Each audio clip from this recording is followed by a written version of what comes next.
Hello two family, welcome back to new vlog. કેમ છો બધા? મજામાં? તો ફરી એક નવા વ્લોગમાં તમારું બધાનું હાર્દિક સ્વાગત છે. તો મસ્ત મજાનું ગુડ મોર્નિંગ થઈ ગયું છે અને હું નાઇટ શિફ્ટમાંથી ઘરે જાઉં છું. ચપ્પલ પહેર્યા છે કારણ કે વરસાદ કાલનો ચાલુ છે અને એટલે પાવાગઢ ઊભો છું રસ્તામાં. તો ડુંગર જો આખો એકદમ ધુમ્મસથી ઢંકાઈ ગયો છે અને વિચારું છું કે ધોધ બધા દેખાય છે અહીંયાથી પડતા, એટલે મનમાં એવું ઈચ્છા થાય છે કે જવું છું એમ. તો ભાઈબંધને ફોન કર્યો છે પણ એ કે નહીં આવે એમ, એટલે હું વિચારું છું કે જાઉં એમ. તો ચલો જઈએ, વિચારું તો છું. હવે આગળ જઈને જોવું કે શું થાય છે. તો જઈએ ચાલો ને.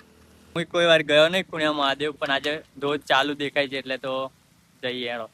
તો કન્ટિન્યુ બ્લોગમાં રહેજો એન્ડ સુધી, ધોધ બતાવું તમને ને મજા આવશે. તો ચાલો કન્ટિન્યુ જો ગાઈસ, તમે એવો ધોધ પડે છે સામે પુણ્યા મહાદેવ આવે તો આ બાજુ ધોધ છે અને આ ગુપ્તેશ્વર મહાદેવ વાળો દેખાય છે લગભગ.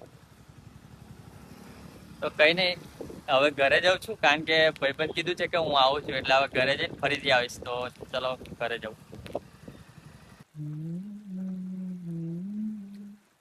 તો ગાઈસ હવે ઘરે આવી ગયો છું અને પ્લાન કેન્સલ થયો છે કારણ કે વરસાદ બહુ ચાલુ છે ને ભાઈબંધને ફોન કર્યો તો એવું કીધું છે કે કોતેડું આવી જાય છે ત્યાં રસ્તામાં, અને હમણાં ગુજરાતમાં પણ રેડ એલર્ટ આવ્યું છે, એટલા માટે વરસાદના લીધે કેન્સલ રાખ્યો છે પ્રોગ્રામ. ફરી જશું થોડા દિવસ પછી. અને હમણાં ઘરે જમવાનું બને છે, મમ્મી બનાવે છે એમ, શાક રોટલી બનાવે છે, જમીએ પછી.